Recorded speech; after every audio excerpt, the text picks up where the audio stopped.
Hey everyone, welcome back to Wealth Finance 61. Let's get into it. Meet Bob. Bob lives in the United States, where he uses the US dollar every single day. To Bob, $1 is just $1. Simple, predictable, normal. But then Bob travels. First stop, Europe. Goes to Germany and tries to exchange his dollars for euros. That's when he notices something strange. $1 doesn't equal €1. Instead, it might get him only a fraction of a euro. Later, Bob visits Vietnam. Now things get really confusing. Suddenly, $1 converts into tens of thousands of Vietnamese dong. Same dollar, completely different numbers. So what's going on here? Why doesn't money have the same value everywhere?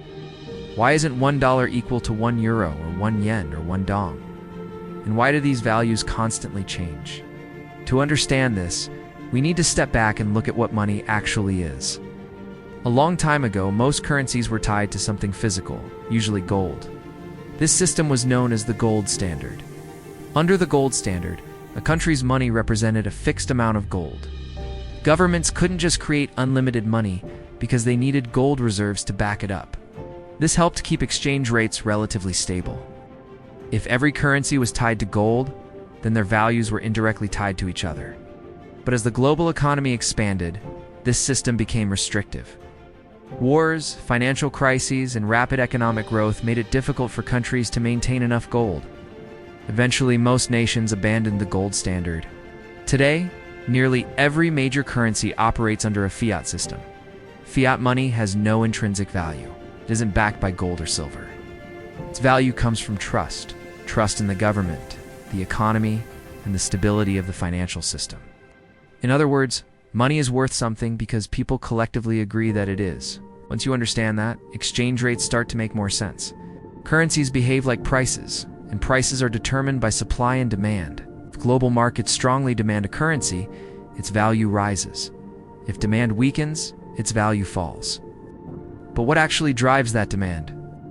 One major factor is inflation. Inflation reduces a currency's purchasing power.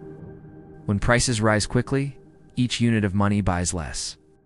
If inflation becomes severe, confidence in the currency drops. Investors, businesses, and even citizens may try to move their wealth into more stable currencies. Less demand for the currency means lower value in foreign exchange markets. Another powerful influence is interest rates. Interest rates represent the return investors can earn by holding assets denominated in a currency. When U.S. interest rates rise, American bonds and savings instruments become more attractive to global investors. To invest, they must first acquire US dollars. Higher demand for dollars strengthens the currency. When rates fall, the opposite can happen. Capital may flow elsewhere, reducing demand for the dollar. Economic stability also plays a crucial role. Investors prefer predictable environments. Countries with stable governments, strong institutions, and resilient economies tend to have stronger currencies. Political uncertainty, debt crises, or unstable financial systems can quickly erode confidence. Then there's trade. When a country exports goods, foreign buyers must obtain that country's currency. Heavy export demand can increase currency demand. Conversely, countries that rely heavily on imports may experience downward pressure on their currency. Global commodity pricing can amplify this effect. For example, because oil has historically been priced in US dollars, countries around the world need dollars to purchase energy. This structural demand has contributed to the dollar's dominant role in global finance.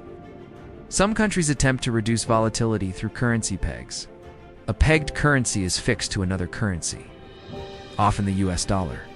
This can provide stability and predictability for trade and investment.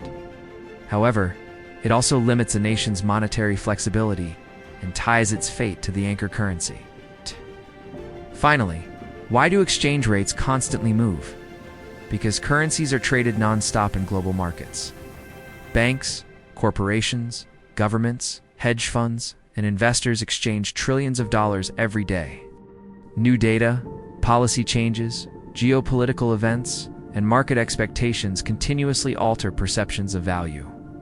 Exchange rates are not static numbers. They are live market prices reflecting global confidence, risk, and opportunity.